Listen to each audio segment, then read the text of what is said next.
soalan kita pada hari ini ialah peranan etika dan peradaban dalam menyokong tanggungjawab sosial. Saya, Nur Fazrah binti Muhammad Faizi, selaku moderator pada hari ini akan memperkenalkan ahli-ahli panel.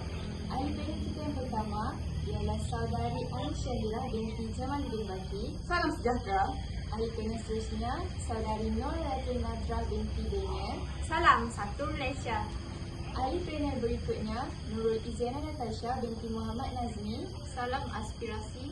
Dan ahli panel yang terakhir, saudari Nur Atika binti Syahrul Nizamuddin. Salam satu UPNM.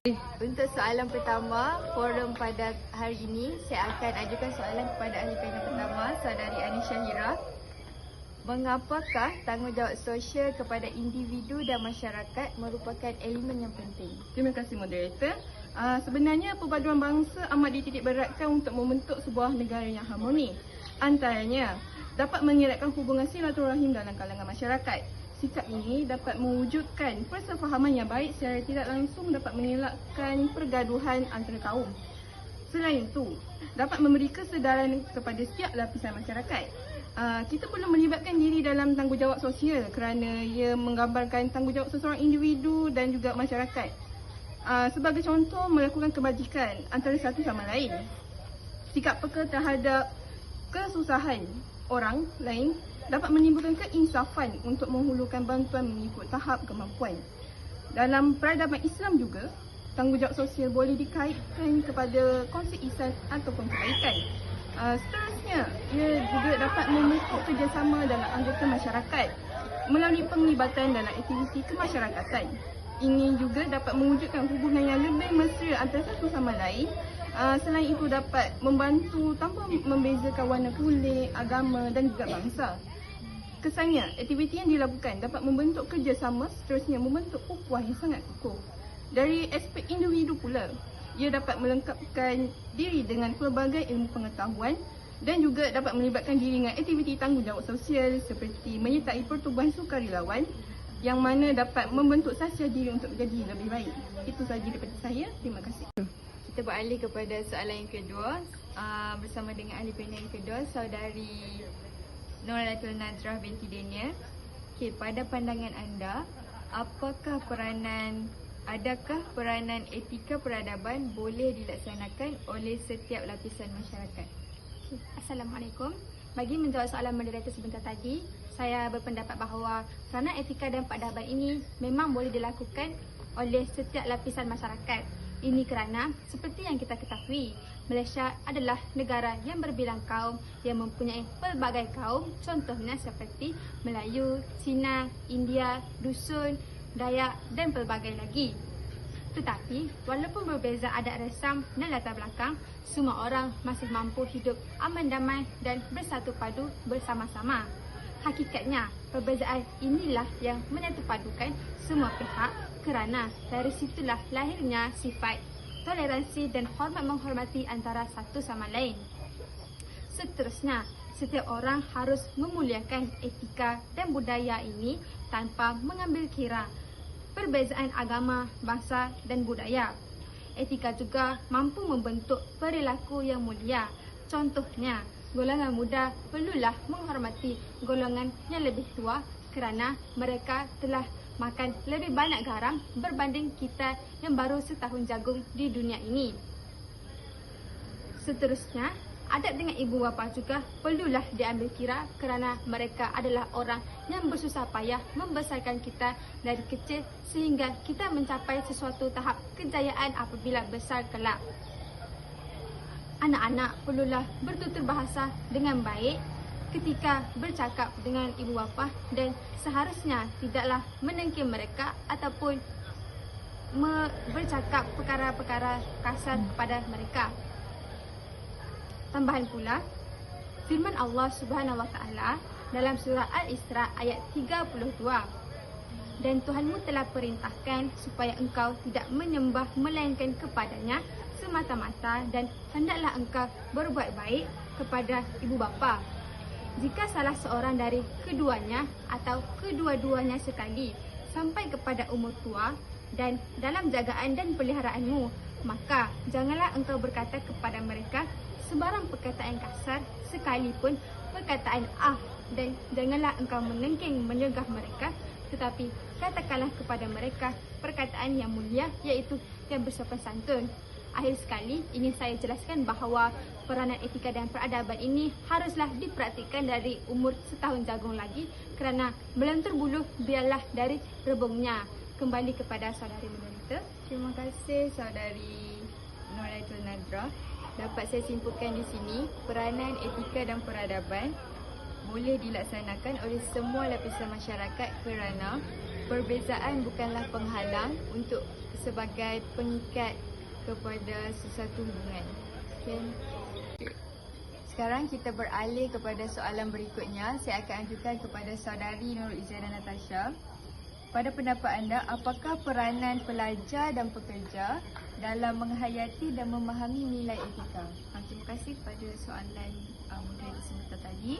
Pada pandangan saya, memahami dan menghayati peranan etika peradaban dalam tanggungjawab sosial bagi seorang pelajar dan pekerja. Sebagai seorang pelajar perlu mempunyai kefahaman tentang kepentingan ilmu dalam mencorakkan kehidupan pada masa akan datang. Apabila kita menghayati dan memahami satu ilmu akan memberikan nilai-nilai positif seperti istiqamah, sabar, tidak putus asa dalam menghadapi cabaran menuntut ilmu. Sebagai seorang pelajar, baca doa sebelum belajar. Doa merupakan kebergantungan seseorang individu dengan Allah Subhanahu Wa Taala. Sebagai pelajar, berdoa pada setiap kali sebelum memulanya pelajaran merupakan amalan bagi memperoleh keberkatan, ketenangan dan kefahaman yang baik.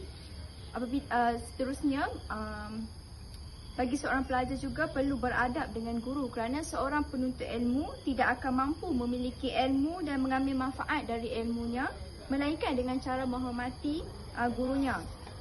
Manakala bagi seorang pekerja perlu mempunyai nilai-nilai murni sebagai pekerja yang beretika dan berintegriti. Sebagai seorang pekerja perlu mempunyai 6 sifat amanah yang profesional, iaitu jujur, tekun, cekap, teliti dan bertanggungjawab. Di dalam pekerjaan, sifat jujur dapat membentuk hubungan yang baik antara sesama pekerja dan juga majikan. Oleh itu, memahami dan menghayati konsep peranan etika peradaban dalam mendukung tanggungjawab sosial dalam melahirkan hubungan yang harmoni dan juga kehidupan yang sejahtera.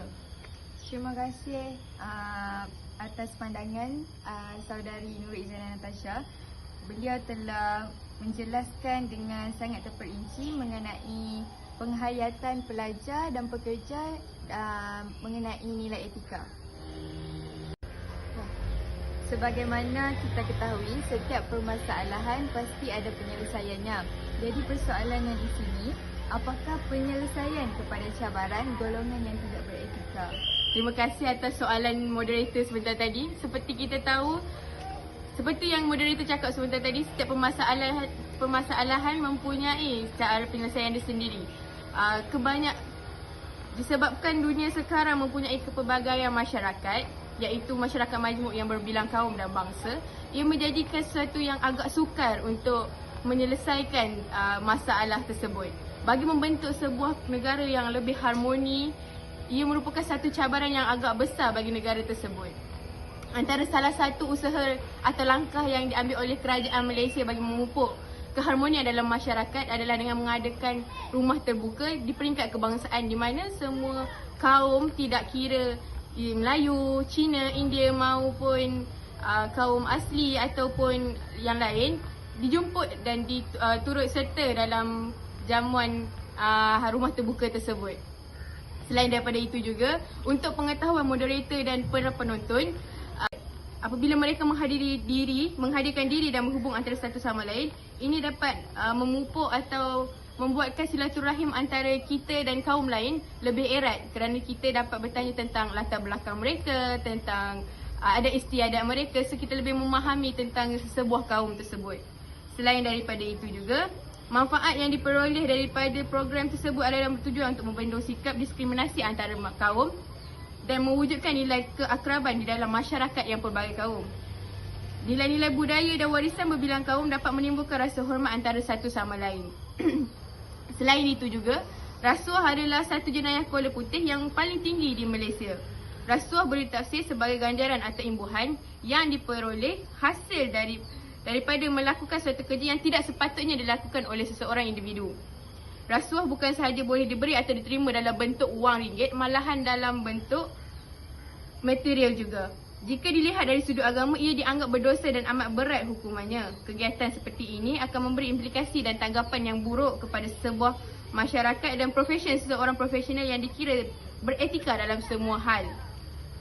Gejala rasuah juga menimbulkan rasa tidak senang pada masyarakat, iaitu setengah pihak kepada pihak lain kerana mereka percaya bahawa mereka tidak mendapat layanan yang selayaknya mereka dapat dan diperlakukan secara tidak adil.